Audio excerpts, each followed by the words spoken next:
You know, every single time you go online, you are relying on a silent guardian to protect your data.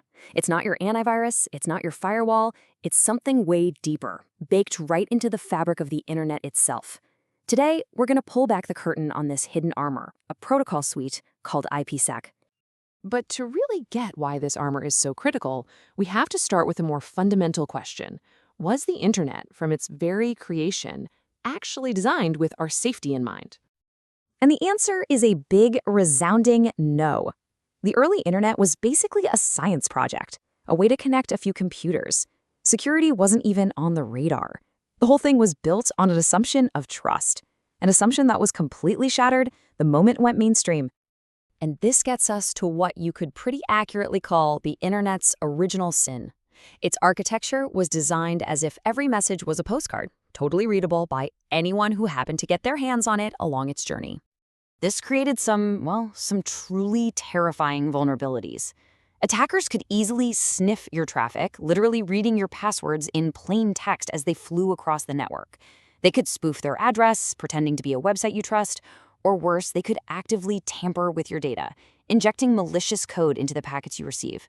Something had to be done. And that something with IPsec.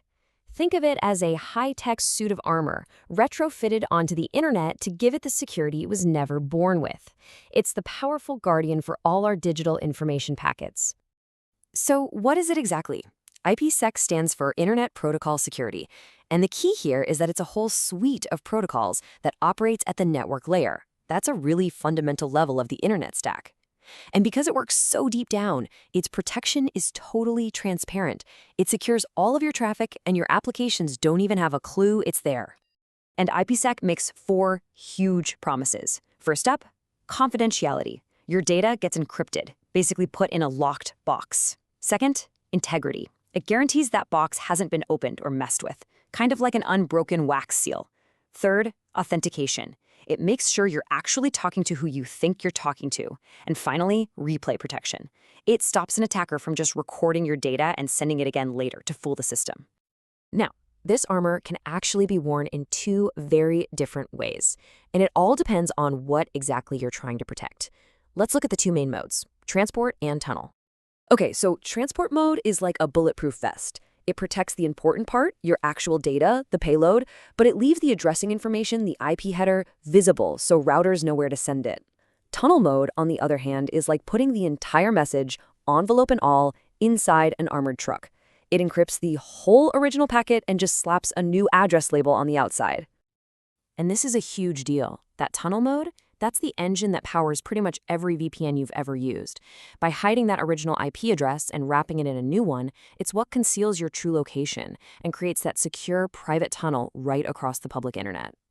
But before any of this security can happen, the 2 computers on either end have to agree on the rules. That's where the Internet Key Exchange, or IKE, comes in.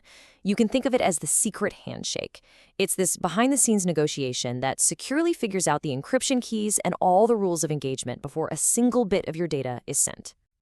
So IPsec sounds pretty invincible, right? Well, not quite. Even the strongest armor can have cracks, and with IPsec, those cracks are almost always caused by us, by human error. The biggest vulnerability in IPsec today isn't the protocol itself, it's how people set it up. We're talking about using ancient, broken encryption, just blindly trusting the default settings out of the box, choosing a laughably weak password like password123. All of these things are ways we accidentally punch holes in our own armor. And hey, these aren't just hypotheticals. History is littered with real-world bugs caused by simple mistakes in how companies implement IPsec.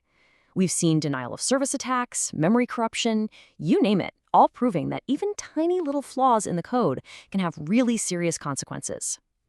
But all of those threats, honestly, they pale in comparison to what's coming. We are now facing an existential challenge to pretty much all modern encryption: the rise of quantum computing. This leads to a truly chilling name: Harvest Now, Decrypt Later. The idea is that adversaries are actively recording and storing mind-boggling amounts of our encrypted traffic today. They can't read it yet, but they are betting that in a few years, a powerful quantum computer will give them the master key to unlock everything. The threat is completely silent and invisible, which is what makes it so incredibly dangerous. A security expert put it this way: an organization may mistakenly believe its data is secure, when in reality, it has already been exfiltrated. Just let that sink in. Your data could be sitting in an attacker's archive right now. The damage is already done. We just can't see the fallout yet. So where exactly is the armor weakest against a quantum assault? Well, it's in that initial secret handshake, the IK key exchange, which relies on math problems that quantum computers are just brilliant at solving, that is highly vulnerable. An algorithm called Shor's can basically shatter it. Now, the actual data encryption is a bit more resilient, but if the keys that lock the box are stolen from the very start, it doesn't really matter how strong the box is. The future of this unseen armor, and frankly, our digital privacy, depends entirely on its ability to evolve. The solution is a massive worldwide transition to a whole new generation of encryption known as post-quantum cryptography, or PQC. These are algorithms designed from the ground up to resist attacks from both the computers we have today and the quantum computers of tomorrow. Which leaves us with one final, incredibly urgent question. This battle to secure our data is a high-stakes race against the clock. So as we look to that quantum future, we have to ask, are we building tomorrow's armor fast enough?